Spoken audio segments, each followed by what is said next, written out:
예, 인사드리겠습니다. 안녕하세요. 예, 이제 대선이 얼마 남지 않았습니다. 그런데 민주주의에서 그 권력의 그 슬로건이 있죠. 모든 권력은 국민으로부터 나온다라고 말하고 있습니다. 그런데 이제 그 국민으로부터 부여받은 그 권력을 많은 정치인들이 잘못 사용함으로 인해서 나중에 굉장히 그 난처한 그러한 일을 겪는 그런 경우도 많이 볼 수 있죠. 그렇다면 우리는 하나님의 종으로서 우리가 하나님을 섬기고 하나님의 일을 하는 능력의 원천은 하나님으로부터 받는 것이죠. 그렇다면 우리는 국민으로부터 나온 그 권력을 남용한 사람들의 그 좋지 않은 종말을 이렇게 보고 있는데, 우리는 하나님으로부터 나오는 능력을 소유한 사람들이고 또 그 능력을 잘 활용해야 되는 사람으로서 그분의 종으로서 어떤 자세를 지녀야 하는지 생각해 보지 않을 수가 없죠. 하나님의 크신 능력은 종된 우리와 무관하게 베풀어지지 않는다. 우리는 하나님의 능력과 관계가 깊은 사람들이다. 따라서 하나님의 능력을 덧입은 우리가 이 하나님의 능력을 어떻게 사용하는지, 이것은 굉장히 중요한 것입니다. 그래서 오늘은 마가복음 6장 30절부터 44절 본문 말씀을 통해서 하나님의 능력에 대한 종된 우리의 자세에 대해서 함께 생각해 보기를 원합니다. 자, 마가복음 6장 30절로 44절인데요. 함께 읽겠습니다. 자, 마가복음 6장 30절로 44절. 자, 시작.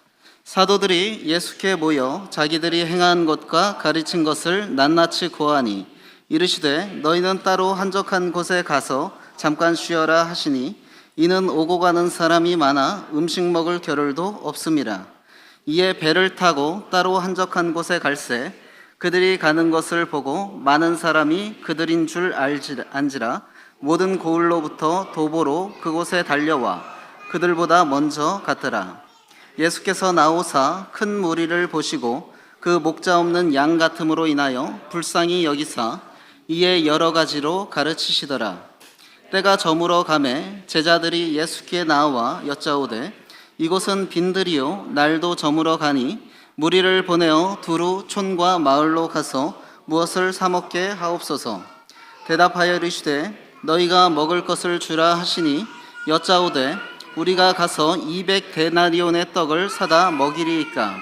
이르시되 너희에게 떡 몇 개나 있는지 가서 보라 하시니 알아보고 이르시되 떡 5개와 물고기 2마리가 있더이다 하거늘 제자들에게 명하사 그 모든 사람으로 때를 지어 푸른 잔디 위에 앉게 하시니 때로 100명씩 또는 50명씩 앉은지라. 예수께서 떡 5개와 물고기 2마리를 가지사 하늘을 우러러 축사하시고 떡을 떼어 제자들에게 주어 사람들에게 나누어 주게 하시고 또 물고기 2마리도 모든 사람에게 나누시매 다 배불리 먹고 남은 떡 조각과 물고기를 12바구니에 차게 거두었으며 떡을 먹은 남자는 5,000명이었더라.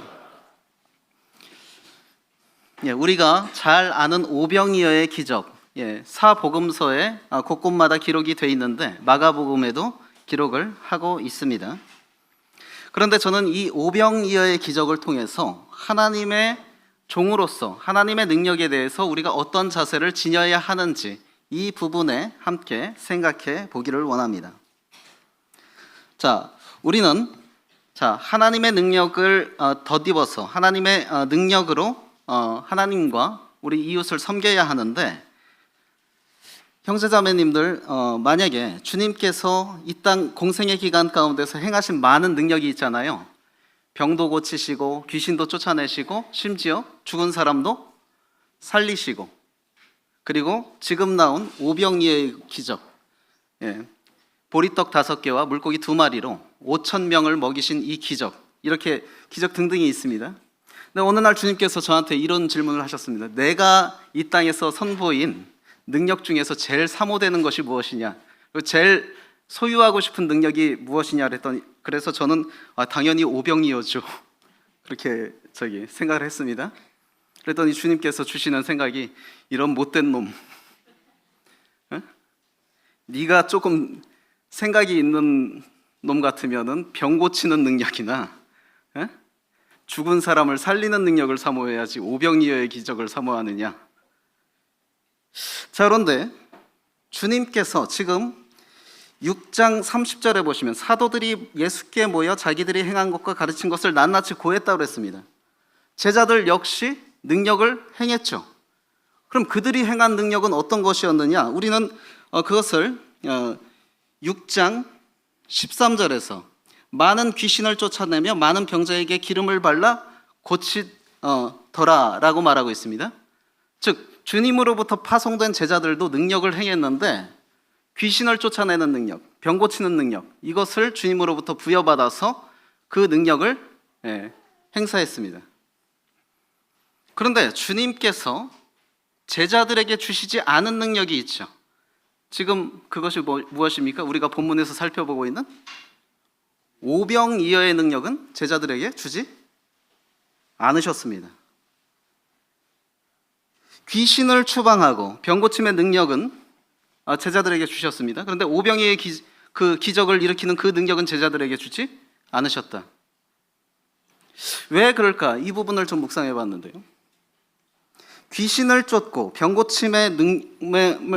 고치는 이 능력은요, 순전히 이타적인 능력입니다. 나를 위해서 행하는 능력이 아니에요. 완전히 100% 이웃을 위해서 행하는 능력입니다.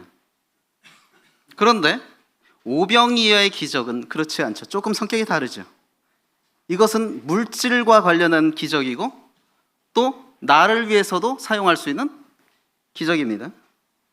제가 주님이 선보이신 능력 중에서 가장 갖고 싶은 능력이 오병이어의 기적이라고 했는데 주님으로부터 마음 가운데 오는 책망을 받았다고 그랬죠. 이 못된 놈, 네가 된 놈이면 오병이어의 기적을 사모할 게 아니라 병 고치는 능력이나 죽은 사람을 살리는 능력을 사모해야 된다. 주님께서 그런 마음의 책망을 주셨는데, 근데요, 이건 비단 저만의 문제가 아닙니다. 주님께서 공생의 기간 동안 많은 능력을 행하셨는데 주님을 임금 삼으려고 한 순간이 있습니다. 사람들이 언제입니까? 주님이 병 고치는 능력 행하셨을 때 주님을 임금 삼으려고 하지 않았어요. 사람들이 주님이 귀신 쫓아냈을 때 주님을 임금 삼으려고 하지 않았습니다. 그리고 주님이 나사로를 살리셨을 때 주님을 임금 삼으려고 하지 않고 도리어 죽이려 했죠, 주님을. 그런데 주님을 임금 삼으려 하고 했던 그 시점이 언제냐? 오병이어의 기적을 목도하고 사람들이 주님을 임금 삼으려 했습니다. 그러니까 뭐냐면은, 자, 오병이어의 기적을 사모한 건 비단 미성숙한 저만의 문제가 아니라 보편적인 사람의 욕심이라는 것입니다. 왜요? 다른 능력들, 귀신을 쫓아내고 병을 고치고, 이것은 순전히 이웃을 위한 것입니다. 나를 위한 능력이 아니에요. 그러나 오병이어의 기적은요, 떡을 먹고 배부를 수 있는 기적이에요. 이 기적만 있으면 한평생 걱정 안 하고 살 수 있겠구나, 그런 생각을 할 수 있는 거죠. 비단 저뿐만이 아니라 사람들의 공통된 마음입니다, 그것이. 그래서 주님이 보이신 다양한 이적의 능력이 있었지만 오병이어의 기적에 대한 반응은 독특했다. 사람들이 오병이어의 기적을 보고 주님을 임금 삼으려 했다. 제자들은요, 자신들이 파송돼서 행한 능력에 대해서 주님께 보고했습니다. 그래서 주님의 이름으로 귀신을 쫓았고 병을 고쳤습니다. 그런데 제자들에게 귀신 추방과 병 고침의 능력을 주신 주님께서 오병이어의 능력은 주시지 않았다는 것을 우리가 생각해 볼 필요가 있습니다. 그 이유에 대해서 성경은 직설적으로 말하고 있지 않죠. 다만 우리가 성경에 나타난 여러 정황을 통해서 만약에 주님께서 제자들에게 오병이어의 그 능력을 제자들에게 주셨을 때 일어날 수 있는 일을 유추해 볼 수는 있습니다. 어떤 일이 일어날 것인가? 오병이어의 기적은 다른 기적과는 달리 물질의 기적입니다. 다른 권능들과는 달리 오병이어의 기적은 물질에 초점이 맞춰진 기적이고, 이것은 과학적으로 질량 보존의 법칙을 완전히 거스르는 일이죠. 만약에 오병이어의 기적 그런 능력만 있다고 한다면요. 자, 제가 차가 없습니다. 옆집에서 차를 샀어요. 어떻게 해요? 그 차 잠깐만 빌려줘. 그래서 오병이어의 기적을 일으켜서 한 대를 두 대로 만들고, 자, 차 잘 썼어. 갖다 주고. 그렇게 하면 되겠죠? 내 저금통에 10,000원밖에 없습니다. 오병이어의 기적을 가지고 어떻게 해? 5,000배로 순식간에 늘려서 5,000만 원 만들 수 있고, 이렇게 할 수 있죠. 만일 그런데 제자들이 다른 권능과 더불어서 이 오병이어의 기적의 권능을 부여받았다면 그 다음에 펼쳐질 일을 한번 상상해 보십시오. 어떤 일이 일어났을 것인가? 첫 번째로 인간의 악한 사심으로 그 권능을 자신을 위해서 사용할 수 있습니다. 특별히 가룟 유다는 물질에 대한 욕심이 많았던 그런 제자였죠. 사악한 마음이 가득했습니다. 그런 자가 오병이어의 능력을 부여받았다고 한번 생각해 보세요. 가룟 유다가 어떤 짓 했겠습니까? 돈꾀에 들어가 있는 돈 가지고 계속 불리는 거예요. 그리고 계속 착복합니다. 이런 일이 벌어졌겠죠. 그리고 다른 기적은 자신을 위해서 사용할 수 있는 능력이 아닌 반면에 철저히 이웃을 위해서 사용할 수밖에 없는 능력인 반면에 오병이어의 기적은 이렇게 욕심이 있다고 한다면 자신을 위해서 사용할 수 있는 개연성이 큰 기적이죠. 두 번째로 제자들이 만약에 오병이어의 권능을 사람들 앞에서 베풀었다면 어떤 일이 벌어졌겠는가? 오병이어의 기적을 베푼 주님을 사람들이 이 순간만큼은 임금 삼으려 했습니다. 근데 만약에 제자들이 그 권능을 행사했다면요, 사람들은 제자들을 임금 삼으려 했을 것입니다. 이건 완전히 주님이 뜻하신 바와 어긋나는 그러한 결과인 것이죠. 그리고 사람들의 추앙을 받으면요, 사람이 어떻습니까? 처음엔 겸손했다가도 초심을 잃기 쉽습니다. 내가 오병이어의 기적을 행하니까 사람들이 나를 임금 삼으려고 하네? 거기에 충분한 권력욕, 명예욕에 대한 유혹이 도사리고 있는 것입니다. 이것은 주님이 바라시는 바가 아닌 것이죠. 주님은요, 이런 놀라운 능력을 갖고 있었던 분이시지만 물고기 2마리와 보리떡 5개로 5,000명을 먹이실 수 있는 분이셨지만 그분의 능력을 한 번도 사유화하신 적이 없습니다. 한 번도 개인을 위해서 쓰신 적이 없어요. 오병이어의 기적을 일으키실 수 있는 그분께서 광야에서 40일을 줄이셨을 때 돌을 떡으로 만들지 않았습니다. 오병이어의 기적을 일으키실 수 있는 그분께서 배가 고팠을 때 무화과 나무를 뒤지셨습니다. 한 번도 그 권능을 자기를 위해서 사용하지 않았는데 인간은 그렇지 않죠. 나에게 어떤 권능이 주어진다면, 나에게 어떤 능력이 주어진다면 그것을 충분히 자기 개인을 위해서, 개인의 야망을 위해서, 욕심을 위해서 사용할 개연성이 큽니다. 인간은 그렇습니다. 그렇기 때문에 주님은 이 오병이어의 기적의 능력을 절대로 제자들에게 줄 수가 없었다고 봅니다. 여기서 우리가 생각해야 되는 것은요, 주님께서 그러면 오병이어의 기적의 그 능력만큼은 제자들에게 주지 않으셨다. 주님은 하나님의 능력이 남용되는 것을 원치 않으십니다. 하나님의 능력은, 이게 목적은 무엇입니까? 주님은 이 땅 가운데서 왜 그 크신 권능을 보이셨습니까? 첫 번째로, 그것은 긍휼의 표현이었습니다. 우리는 하나님의 종으로서 하나님이 능력을 베푸시는 목적을 잊지 말아야 하는데, 주님께서 이 땅에서 능력을 베푸셨던 이유는 34절에 나왔듯이 예수께서 나오사 큰 무리를 보시고 그 목자 없는 양 같음으로 인하여 불쌍히 여기사, 주님께서 권능을 행하셨을 때는 긍휼이 포함됐습니다. 긍휼을 베풀어야 하는 때에 권능을 행하셨습니다.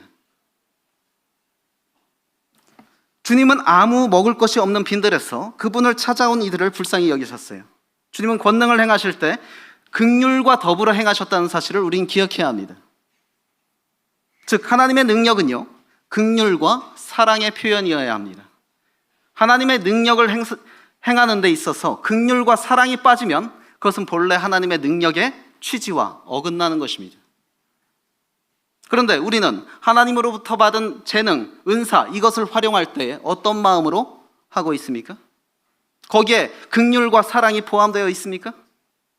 아니면 혹 나를 돋보이게 하려고 그 능력과 은사를 행사하고 있습니까? 우리는 하나님의 능력의 목적을 잘 기억해야 합니다.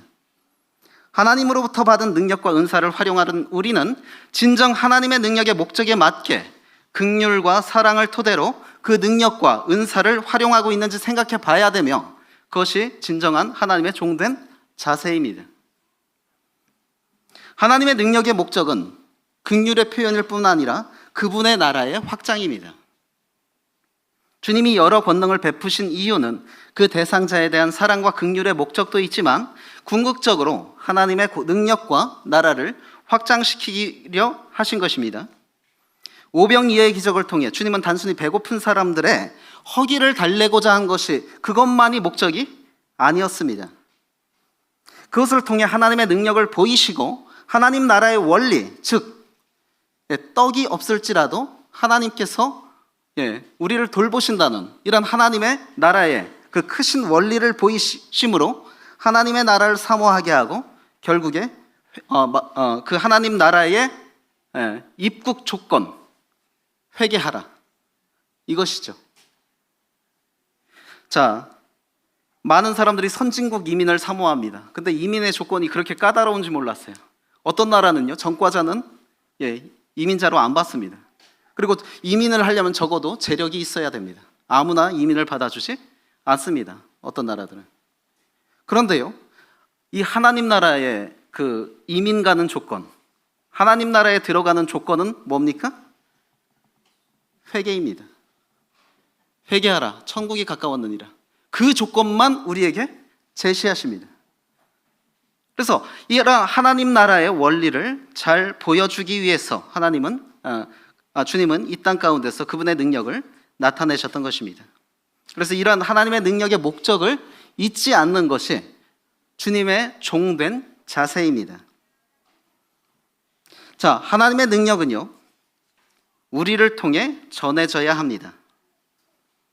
자, 34절에 보면 예수께서 나오사 큰 무리를 보시고 그 목자 없는 양 같음으로 인하여 불쌍히 여기사 이에 여러 가지로 가르치시더라.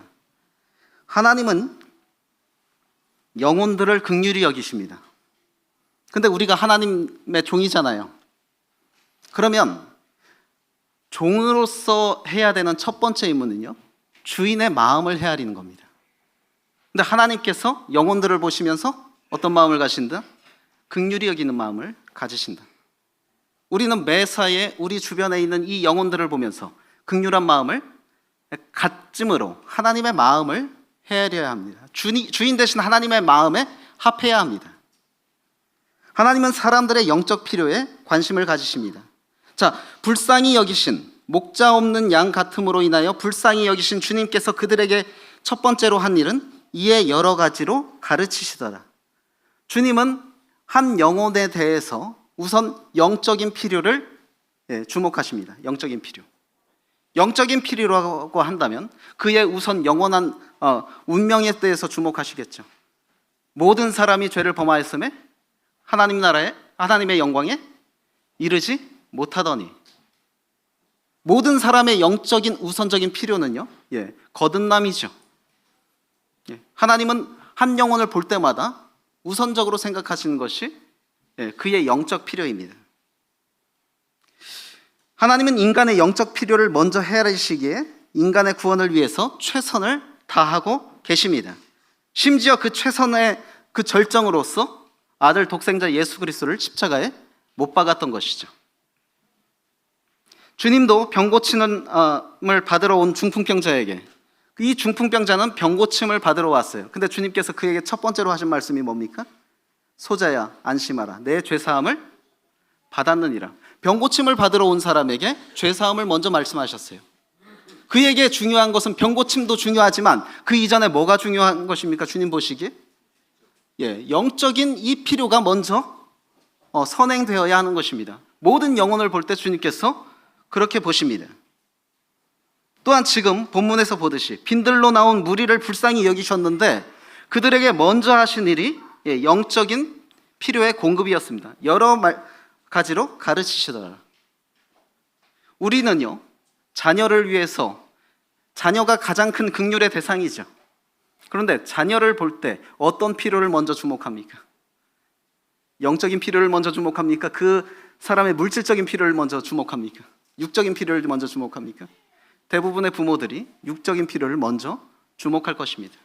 그런데요, 우리가 진정으로 주님의 마음을 헤아린다면, 또 우리가 현명한 사람이라고 한다면, 내가 가장 사랑하는 사람의 육적인 필요 이전에 영적인 필요를 먼저 헤아리고 그것을 공급하려고 노력해야 할 것입니다. 주님은 그렇게 하셨습니다. 하나님이 우리를 보실 때 가장 먼저 보시는 것은 영적인 결핍이에요.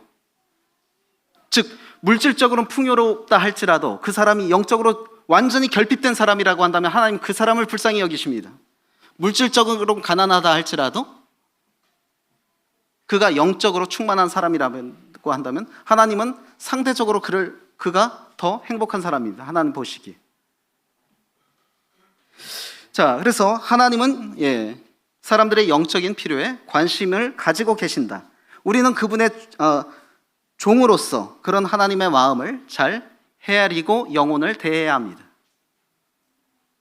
자, 그러면 하나님은 우리의 영적 필요에만 관심이 있는 분일까요? 영적 필요는 중요시하고 우리의 육적 필요는 그냥 나 몰라라 하시는 분이 아니십니다. 은혜롭게도 하나님은 사람들의 육신적 필요에도 관심을 가지십니다.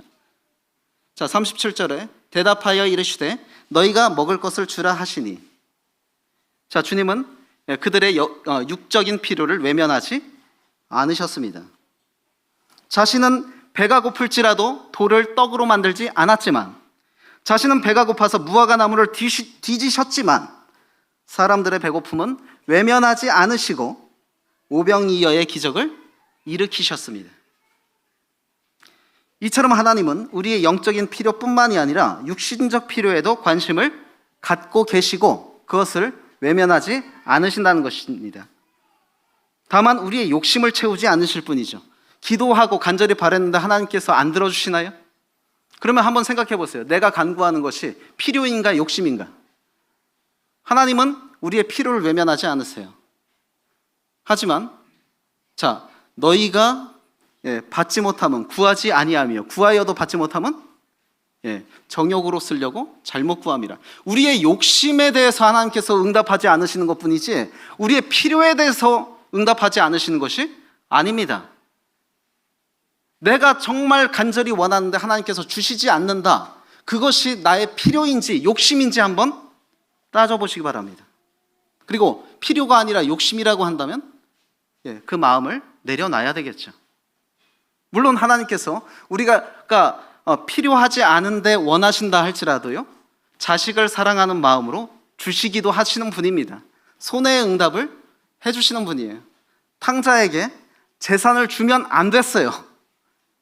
재산을 관리할 능력도 없고 탕진할 사람이기 때문에 주시면 안 됐지만 아버지는 사랑하는 마음 때문에 줬습니다. 때때로 하나님께서 그렇게 하시기도 하지만 하나님은 우리의 욕심을 채우시는 분이 아닙니다. 우리가 오병이어의 기적을 통해서 생각해 볼 수 있는 것은 오병이어, 그 떡이 무슨 떡? 보리떡. 이건 가난한 서민들의 음식입니다. 그런데 하나님께서 오병이어의 기적을 통해서 그 떡을 불리시기는 했지만 메뉴를 바꾸지 않으셨습니다. 보리떡 그대로 주셨어요. 그런데 이 보리떡을 받은 사람들이 이렇게 항변했다고 해보십시오. 이거 말고 스테이크 없어요? 이거 말고 뭐 소갈비 없어요? 이렇게 항변했다고 해보세요. 매맞을 일이죠. 주님은요, 우리의 필요를 채우시는 분입니다. 욕심을 채우시는 분이 아니에요.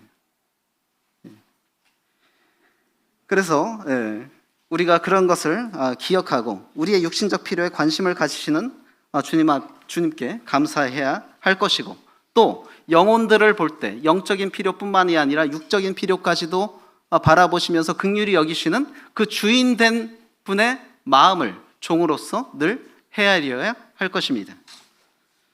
하나님은 종된 우리가 하나님의 마음을 갖기를 원하시죠. 그것은 영혼들을 긍휼히 여기는 마음입니다. 그들의 영적인 필요와 더불어서 육적인 필요를 바라볼 줄 아는 안목을 우리가 하나님의 종으로서 가져야 합니다. 종의 필수적인 자세는 주인의 마음을 헤아리는 것입니다.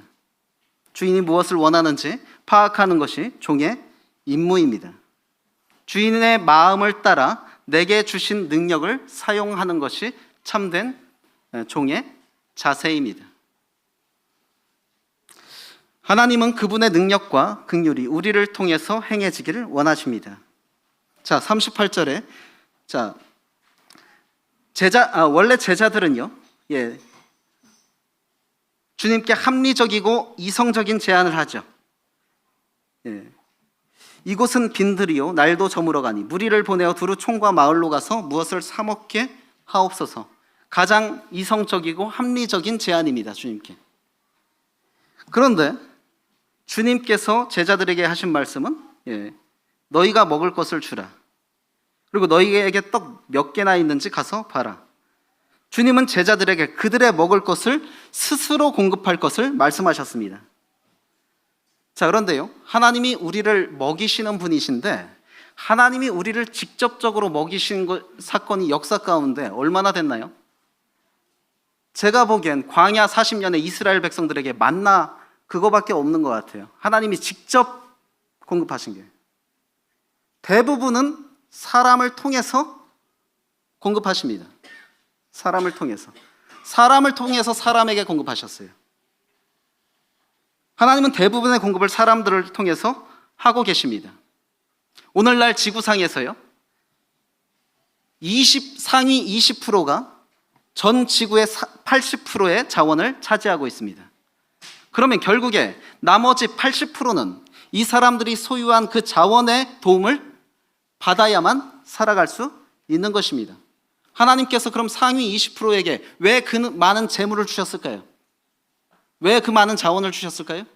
나 혼자 잘 먹고 잘 살으라고가 아니라 너희를 통해서 도우라고, 핍절한 사람 도우라고 주신 것입니다. 참고로 우리도 그 상위 20%에 속하는 사람들인 거 아시죠? 내 집에 컴퓨터가 있으면요, 상위 1% 부자입니다. 그래서 우리 역시도요, 누군가를 긍휼히 여겨서요, 하나님께 그에 대한 공급을 부탁하는 기도를 한다면 하나님은 우리에게 뭐라고 말할까요? 네가 해. 네거 가지고 해봐. 이렇게 말씀하실 것입니다. 어떤 분이요, 자기 교회 목회자한테 이 형제 좀 요즘 힘들어 보이는데 신방 가야 되지 않아요? 이렇게 제안하니까 그 목회자 분이 뭐라고 했냐면, 형제가 가. 나한테 얘기하지 말고 형제가 가. 그 필요를 느끼면. 맞지 않습니까? 어떤 분은요, 교회에서 그런 말을 해요. 우리 교회는 사랑이 없어. 우리 교회는 메말랐어. 근데요, 그렇게 느낄 수 있습니다. 그렇게 느낄 수 있는데 그런 느낌을 하나님께서 왜 주셨을까요? 교회 판단하라고? 아니, 그 사랑이 없는 그 교회에 나도 속해 있는 것입니다. 그럼 나도 사랑이 없는 사람입니다. 나보고 사랑을 실천하라고 주시는 하나님의 사인인 것이지 교회를 판단하고 정죄하라는 사인이 아닙니다. 너희가 먹을 것을 주라. 하나님은 만나와 같은 공급이 아니라 우리가 가진 것을 스스로 나눠주길 원하십니다. 제가 학교에 갔을 때 정말 흡족했던 장면이요, 저 아이의 친구가 저희 아이에게 먹을 것을 입에 넣어주는 걸 보면서 흡족했습니다. 근데 그 넣어주는 과자가 준 불량식품이에요. 어른들은 줘도 안 먹는 거. 제가 직접 주면 저희 아이한테 더 맛있는 거, 더 비싸고 영양가 많은 거 줄 수 있어요. 그럼에도 불구하고 그 친구가 주는 불량식품에 가까운 그 음식을 친구가 직접 넣어주는 게 그렇게 흡족하더라고요. 하나님도 마찬가지입니다. 우리의 긍휼이 필요한 사람들에게 하나님이 직접 주시면 더 좋은 거 주실 수 있습니다, 우리보다. 그럼에도 하나님께서 바라시는 모습이 무엇입니까? 우리의 것을 통해서 주는 것을 더 바라시고 그걸 더 기뻐하신다는 것입니다. 그분은 우리의 수고를 원하세요. 39절에서 40절에 보시면요, 제자들에게 명하사 그 모든 사람으로 때를 지어 푸른 잔디 위에 앉게 하시니 때로 100명씩 또는 50명씩 앉은지라. 주님은 참 제자들을 귀찮게 하시려고 하는 분인가 그런 생각이 좀 드는데, 자, 5,000명이 넘는 사람들이 지금 빵을 받아야 돼요. 그러면 가장 좋은 방법은 뭡니까? 빵은 늘어났어요. 그럼 가장 좋은 방법은 뭐예요? 줄을 서시오 하면 되잖아요. 이게 가장 좋은 방법 아닙니까? 제자들 12명 세워놓고 12줄로 세워서 받아가게 하면 되잖아요. 근데 주님이 그렇게 하신 것이 아니라 50명씩 100명씩 앉게 했어요. 그러면 그 사람들한테 빵 나눠주려면 또 누가 수고해야 돼요? 제자들이 다니면서 수고해야 되죠. 50명 100명씩 5,000명이 넘는 인원을 소그룹으로 만들면요, 적어도 소그룹이 100개가 나옵니다. 100개가 나와요. 그러면 그 100개의 소그룹을 12제자들이 다 다니면서 줘야 돼요. 자, 그런데요, 이것은, 자, 그러니까 제자들에게 큰 수고가 따르는 것인데, 그럼에도 주님께서 이 방법을 택하시고 그렇게 하셨습니다. 때때로요, 우리는 섬김을 실천하면서도요, 우리가 편한 섬김의 방법을 추구할 수 있어요. 섬긴다는 명목은 있지만 내가 편한 방법으로 섬기려고 그래요. 그런데 이제 그런 말 하지 않습니까? 죽어도 욕먹는다. 죽어도 욕먹는다. 때때로요, 우리 나름대로 섬기지만 그 섬김이 그 당사자한테 전혀 와닿지 않는 경우가 있을 수 있습니다. 어떤 식당을 그러니까 음식으로 봉사하는 자매님이 하소연을 했는데, 뭐 공급해 준다고 갖고 오는데 흙 잔뜩 묻은 채소 이런 거 갖고 오면 정말 힘들다. 나름대로 헌신한 거잖아요. 그런데 흙 잔뜩 묻어서 막 다듬고 그래, 시간도 없는데 그걸 이제 헌신한다고 이렇게 갖고 오면은 정말 힘들다, 그렇게 말합니다. 그러니까 죽어도 욕먹는다. 우리는 때때로 섬긴다고 하면서 우리가 편한 방법으로 섬기려고 합니다. 그런데 주님은 제자들이 편한 방법으로 섬기게 하신 것이 아니라 그 당사자들, 섬김을 받는 사람들이 편한 방법을 택하셨어요. 50명씩 100명씩 앉게 하고, 자, 줄을 서시오 해서 한 명씩 받아가면 얼마나 기다려야 돼요? 12명이니까 1,000명씩 쓰면 1,000번째 받는 사람은 얼마나 힘들겠어요? 그런데 주님은 섬김의 대상에 초점을 맞춘 섬김을 하기를 원하셨습니다. 우리가 섬긴다고 하면서 편한 섬김의 방법을 추구하지 않아야 합니다. 그분은 우리가 그분의 능력을 전달하기를 원하십니다. 41절에 예수께서 떡 5개와 물고기 2마리를 가지사 하늘을 우러러 축사하시고 떡을 떼어 제자들에게 주어 사람들에게 나누어 주게 하시고 또 물고기 2마리도 모든 사람에게 나누시매. 능력의 원천은 주님이셨습니다. 보리떡과 물고기 2마리를 늘린 분은 주님이셨습니다. 하지만 직접 나눠주신 것이 아니라 제자들을 통해서 나누어 주게 하셨습니다.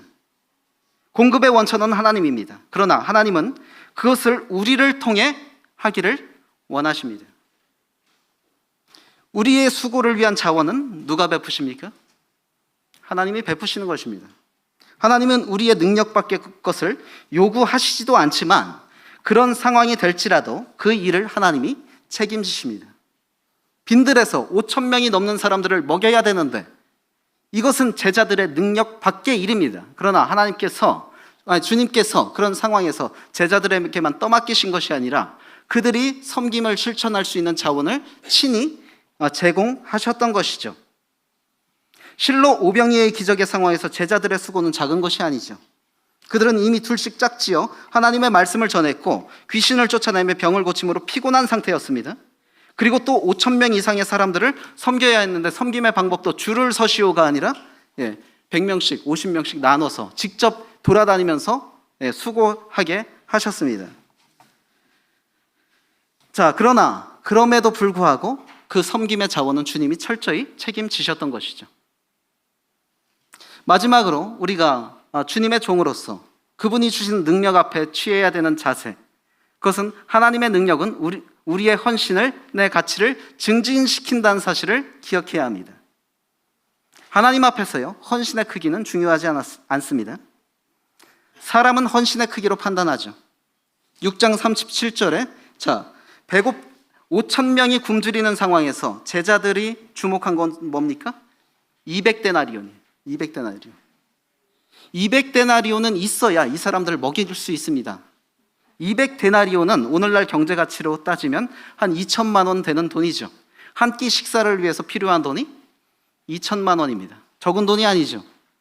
그러나 그런 돈이 과연 그 가운데서 나올 수 있는가? 자기들 주머니에서 나올 수 있는가? 자, 200데나리온의 그 가치만을 주목했습니다. 제자들은. 그만큼의 돈을 주목했어요. 그리고 그 가치에 미치지 못하는 오병이어는 제자들의 눈에 들어오지 않았습니다. 사람들은요, 큰 헌신에는 주목합니다. 그러나 과부의 두랩돈이나 소자에게 대접한 냉수는 사람들이 주목하지 않습니다. 그렇다고 제가 큰 헌신을 하는 분들을 폄하하는 거 절대 아닙니다. 그분들의 헌신도 굉장히 귀하죠.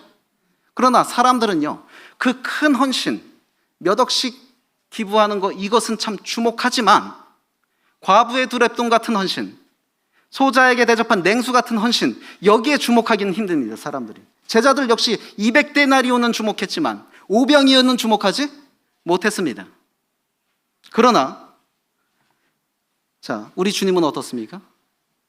저 역시도 저의 삶 가운데 후회되는 부분 중 하나가 그냥 지나쳤던 저를 향한 과부의 두랩돈 같은 헌신, 냉수 같은 헌신을 너무나 많이 외면했다라는 것을 깨닫고 많이 후회가 됩니다. 요즘은 그러지 않으려고 하는데 저한테 섭섭한 부분이 있었더라도 용서하십시오.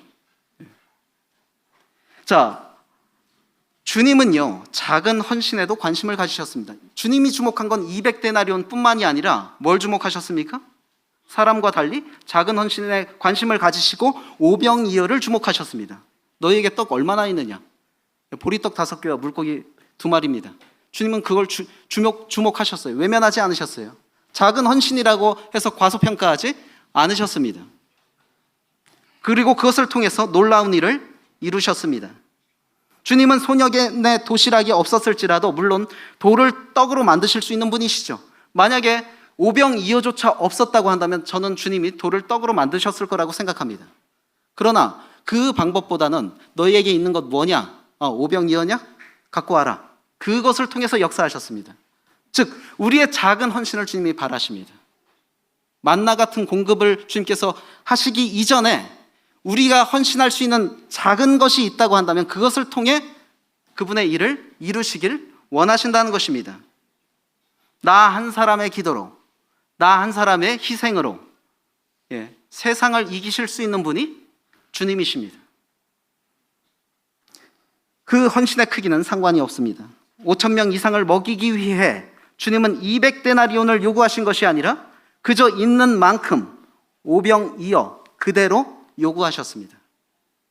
나의 힘이 미약합니까? 이런 내가 무슨 교회에 도움이 되겠어?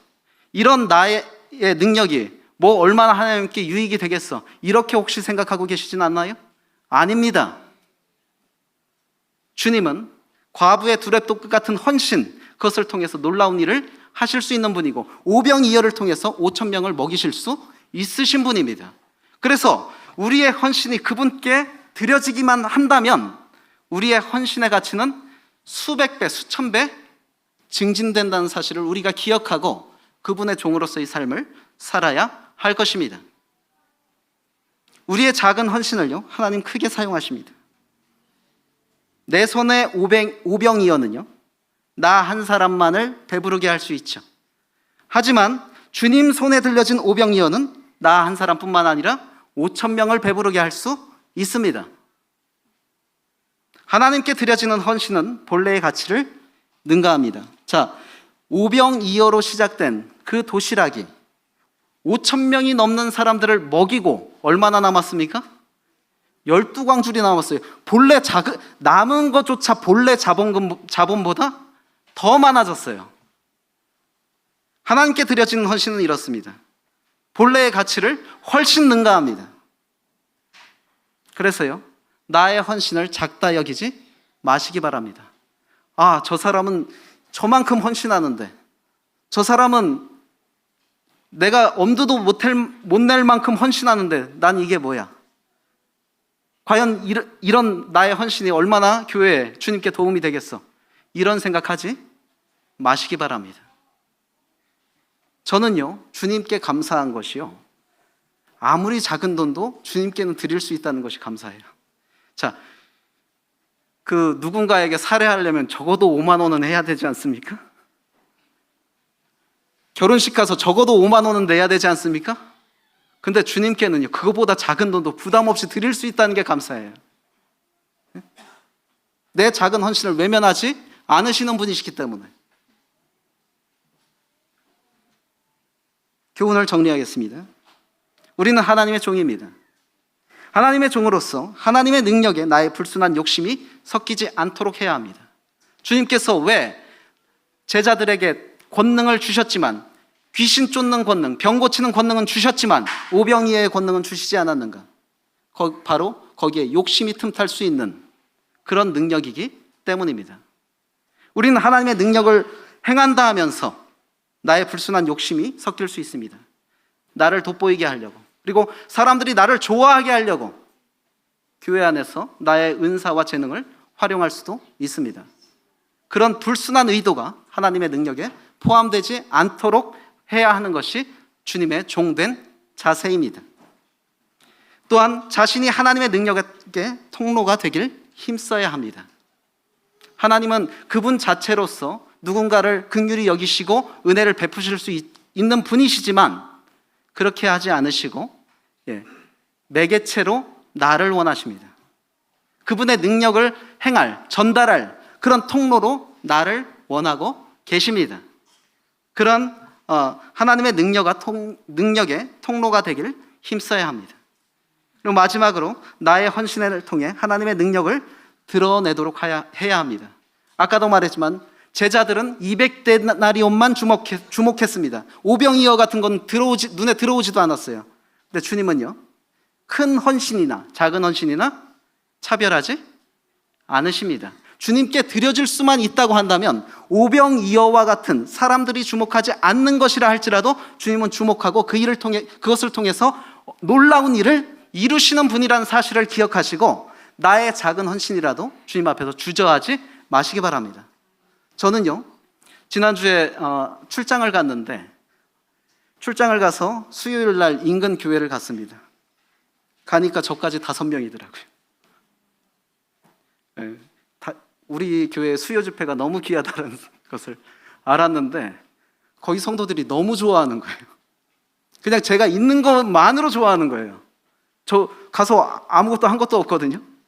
그냥 자리 하나 차지하고 있었는데 있는 것만으로 그렇게 좋아하더라고요. 내가 그런 사람입니다. 여러분, 한 사람 한 사람이요, 그런 사람이에요. 우리 집회가 왜 풍성합니까? 그 한 사람 한 사람들이 모여서 풍성한 거 아닙니까? 그래서 나의 그 헌신의 가치를요, 내 스스로 깎아내리지 마시기 바랍니다. 나의 헌신의 가치로 인해서 교회가 유익하고 하나님이 기뻐하시고 영광 받으신다는 사실을 기억하시고 하나님의 종으로서의 삶을 충실히 살아가시길 바랍니다. 교훈 기억하면서 잠깐 기도하고 묵상하는 시간 갖겠습니다.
기도하시겠습니다. 아버지 하나님, 감사합니다. 저희같이 미천하고 능력이 없는 자들을 주의 종으로 부르시고 사용해 주셔서 감사를 드립니다.